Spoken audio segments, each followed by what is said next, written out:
an original anime property, not no Demon Slayer, not so Jujutsu, not some Dragon Ball, but Shushimi.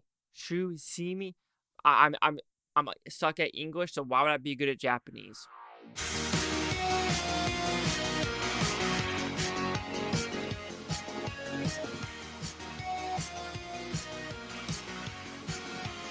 Chase Lee Hockey here with the Blue Futon reviewing Suzume. So what's this about? Pretty simple premise, actually. You have a girl. Actually, is this a simple premise? A girl finds a door in a realm, opens it, and it's like, wait a minute, what's in this doorway? She walks through it, comes out the other way. She's like, wait a minute, what is this? But however, now she could do that. She sees these weird red worms. Very few people could see it, but if these red worms hit the earth, earthquakes are going to destroy just everything around them. But however, how does this connect to her past? What about this guy that wants to find the ruins? What about this talking cat? And what about these people she finds along the way to figure out her past and why she's on Earth? So, do I like this film? Okay, if you watch any one of these guys' films, Your Name, Weathering with You, and now Suzume.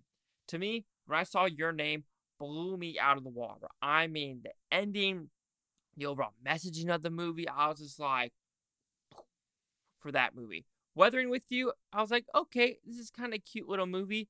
This one, I think I prefer more than Weathering with You. So if I had to take order, it goes, Your Name, Suzume, and Weathering with You.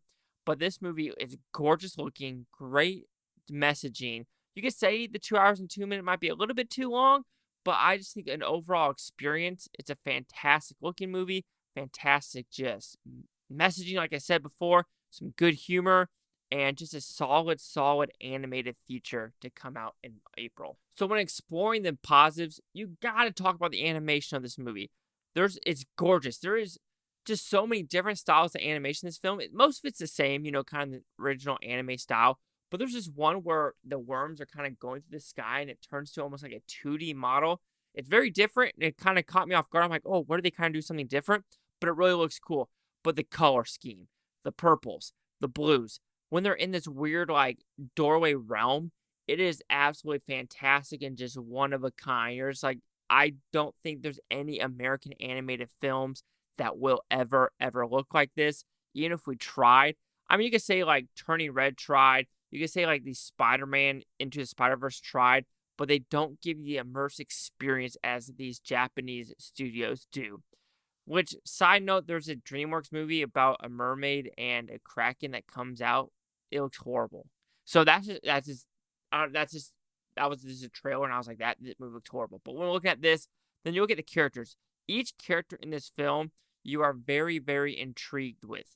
Even if it's a talking cat, even though if it's a talking chair, you're intrigued by each character in this film. These twins, these just people from the village, people on a train, random friends that want to come talk to this girl. All interesting, all intriguing, and you want to figure out what is happening and what will happen to each of these characters. And finally, the messaging of this film. The messaging of loss, what are you going to do with it? Because in the Japan culture and actually Japan itself, tsunamis are very just horrifying. Let's put it that way. Just because they're an island, and when earthquakes happen, tsunamis hit Japan drastically, violently, and so many people died. So if you ever watched the Unsolved Mysteries, I want to say season 2 about the tsunami, I bawled my eyes out. So when you get this story too about this girl trying to find the mother in the tsunami, it's very sad. And the whole message of, living life, you have one life to live. What are you willing to do for it? Are you going to squander it? And I truly did like that messaging.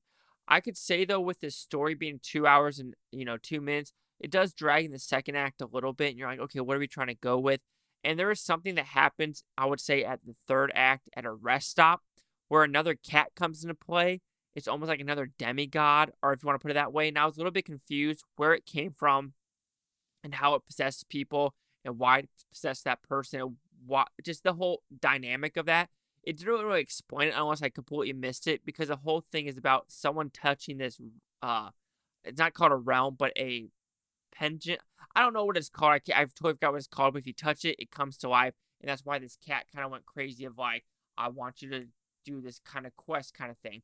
The second cat, I don't know where it came from. And maybe, like I said, maybe I missed it completely. Maybe I was just so fascinated by the world, and I was like, I missed a story arc. Completely positive. Could have been me. But I was just like, what's that black cat doing? And then why is it kind of making this person like say the stuff she's supposed to? Because I was thinking, oh shit, we're about to go in some territory of like, demons are possessing people now. But that never happened.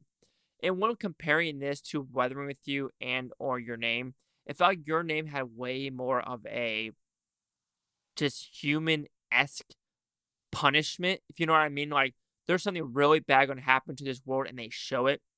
With this one, they talk about the earthquakes and how it can happen, but nothing really happened. And that might sound very morbid of me, but if you have something happen to the real world of like real death, real life consequences of like, oh, fudge, you actually see it, and that is really what's going to happen, that would have enhanced the story, in my opinion, of what of what is really at stake. Unfortunately, you see what could happen, but you never see what does happen. But overall, Suzume, fantastic animation, fantastic story, and just good messaging overall. I can't overstate how well the animation is. However, I do feel like some of the story elements are mismanaged, and then the second act can drag for some people. So Suzume will receive a 4 out of 5 with Futons because at 80%. We'll see the critics' news scores gave this one. Whoa, we have critics at 95% with 81 of them. Audience score at 99% with over 500. Here's critic consensus. Suzume sees director Makoto Shinkai falling just a bit short of the bar set by previous outings, but when the results of this visually thrilling and emotionally impactful, it's hard to find much fault.